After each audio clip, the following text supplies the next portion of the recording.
think to be a billionaire oligarch. This is a company most people have never heard of, and this company quite literally owns the world. Most US banks are controlled by BlackRock. BlackRock owns all the major pharmaceutical companies. BlackRock owns most of the mainstream media, and BlackRock oversees roughly 10% of all stocks traded worldwide. I know you heard that 10% part, but really sit with it for a second. Every time you line up 10 major companies, BlackRock has a seat in one. Stack 30 companies, and that's 3 seats. Quietly stacking power while nobody even notices. And this company is now taking over governments. All of this has allowed BlackRock to amass $10 trillion in assets. Yes, trillion. BlackRock is worth half of America's total GDP. It's so crazy that the US and Chinese government now rely on BlackRock to escape recessions, with BlackRock's founder and CEO now sitting on the boards of the influential Council on Foreign Relations and the World Economic Forum. And no other company in history has had this much global influence. Once a company reaches nation-level money, it stops being just a business. It becomes something governments have to work around, whether people realize it or not. Most of y'all have lived through a recession or at least felt one hit your family or job. Now imagine how hard those are to escape. Then realize entire governments are leaning on one company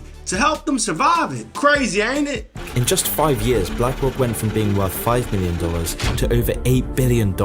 However, it wasn't all smooth sailing. During this time, a power struggle would emerge between who would control BlackRock's future, because Fink wanted a bigger piece of the pie. He didn't want to share his plans for world domination. So in 1995, he would pressure one of the co-founders, Schwartzman, to sell their stake in BlackRock for $250 million. A stake that would now be worth over $12 billion alone. You can feel what's happening here already.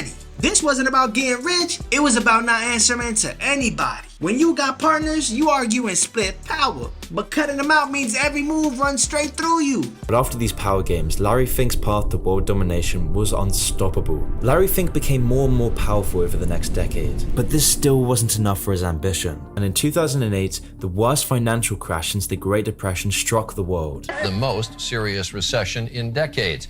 And that means life, as most Americans know it, is about to change. What you're watching here is the moment the system snapped. Too much debt, risky bets, and everything collapsing at once. When the bank freezes and credit disappears, jobs vanish fast, and the whole economy locks up. A lot of people remember this through real pain, not headlines. Families losing homes, savings wiped, and stress everywhere. That's why this moment hits different, because the damage didn't stay on Wall Street. It landed in everyday lives. And the best part is, this was all under Larry's control. Larry Fink's mortgage-backed securities had been the fuse all along. And because Larry Fink knew the 2008 crash would happen, BlackRock's focus on asset management sealed them from the crisis. In fact, this disaster was an opportunity for Larry Fink, because Larry was the only man on Wall Street who could fix this crisis. And so with Larry's personal connections with the Treasury Secretary Timothy Geithner, BlackRock secured an uncontested contract to manage the assets of multiple banks that crumbled during the crisis, exploiting this disaster to become the most powerful man on Wall Street.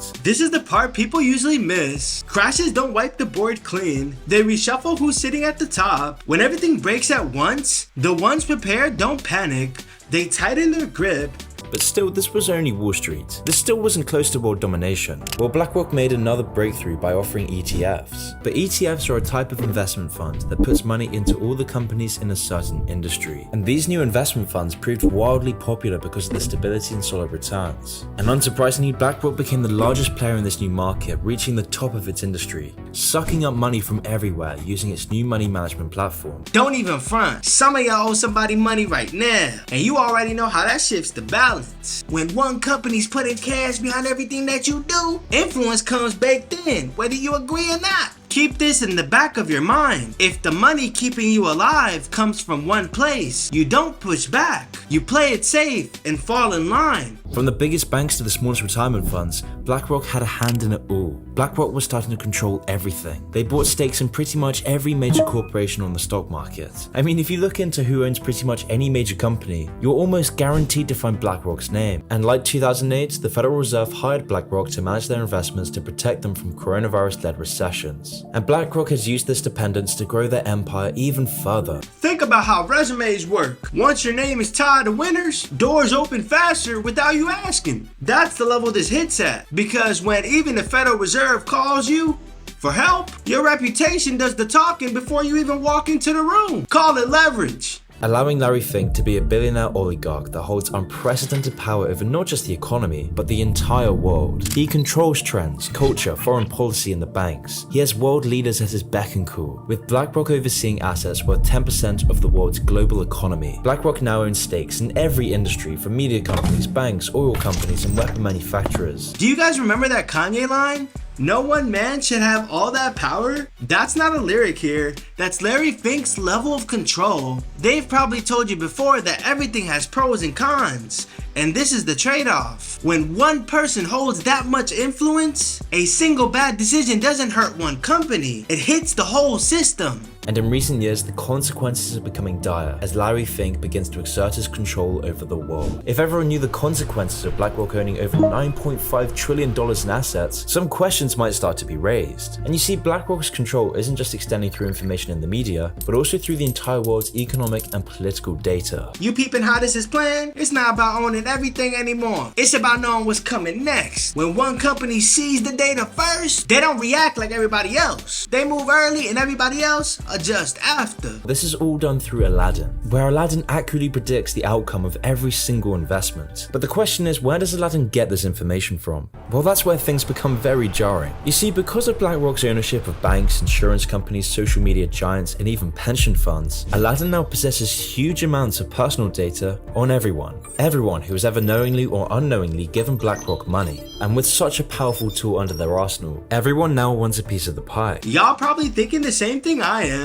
Aladdin sounds like some crazy crystal ball, watching everybody's moves. If I had to guess, it's really just a system that learned patterns so well, it can call what's about to happen before anyone sees it. Kevin, I hear you. And for everyone in here, this is the part that gets overlooked. It wasn't built to predict the future at first. It was built to dodge disasters. And once you plug in the world's money flows, prediction just comes with it. And by controlling this much data, BlackRock now controls governments. Because BlackRock can use this data to sway companies and even government decisions. And now with our current recession, BlackRock is buying as much homes and real estate as possible, causing regular house prices to skyrocket. BlackRock profits when a society doesn't own their homes but rents, because BlackRock can squeeze even more money out of the economy through mortgaging off these artificially inflated homes. Think of it like sneakers. If one buyer owns most pairs, they set the price whether it makes sense or not. Housing works the same way. Once enough supply sits in one set of hands. But this whole situation becomes even more sinister when you realize BlackRock's power is now being compromised by other actors. For example, in August 2020, BlackRock became the first foreign company to be allowed access into China's mutual fund industry. This means that BlackRock can now invest and own parts of Chinese companies. Through BlackRock controlling banks, people have no choice about whether they give BlackRock and the CCP this money. That's if they even know about BlackRock. That's where it starts sounding backwards. They're talking about banning apps like TikTok over foreign influence, but then letting massive firms move money straight into those same systems. So the fear gets loud, but the money still gets a green light.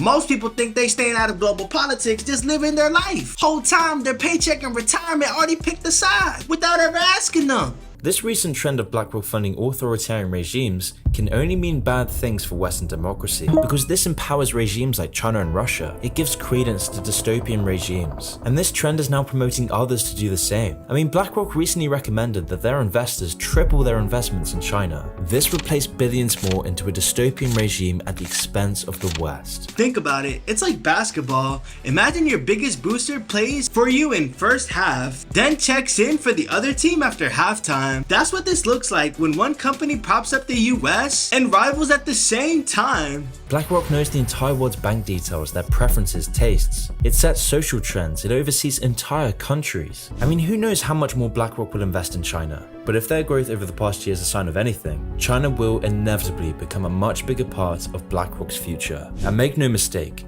this will have dire consequences.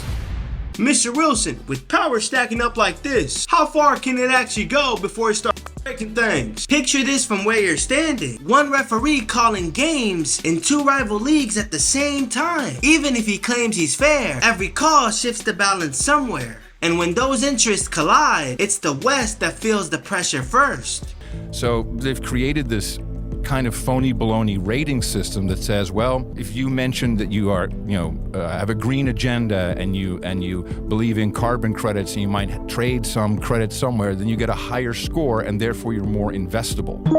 And it's very interesting to see how big investors like insurance company, institutional investors, they are steering away from anything that does not have the right ESG rating. I know this sound wild to a lot of y'all. This like training a dog. Ho ho, say the right things and you get a treat. But step out of line and the reward disappears fast. And if the past tells us anything, it seems like BlackRock is only destined to control more and more of our daily lives. Through Larry Fink's close ties with government leaders around the world, with his huge influence over the World Economic Forum, and his position on the boards of the Council on Foreign Relations, BlackRock is only destined to metastasize. I've seen friends get hooked on stuff that felt good at first. Sugar, money, attention, and it never stops at one taste. Power works the same way because once it's sweet, you don't want balance. You want more. That's because it taps the same reward loop in the brain, the part that lights up when something works and you want to repeat it. When power keeps paying off, the system doesn't tell you to stop, it tells you to keep scaling it. Where companies like BlackRock buy up all our houses, inflating our currencies and profit from our conflicts and turmoil. That's why you can't buy a house. That's why we're more divided than ever. That's why too big to fail companies are defining life in the 2020s. Next time something feels harder than it should, housing, money, jobs, stop and ask who actually benefits from it staying that way. Because a lot of this wasn't chaos. It's the system doing exactly what it was built to do. Because we no longer live under free market capitalism, we live under a system for socialism for the rich.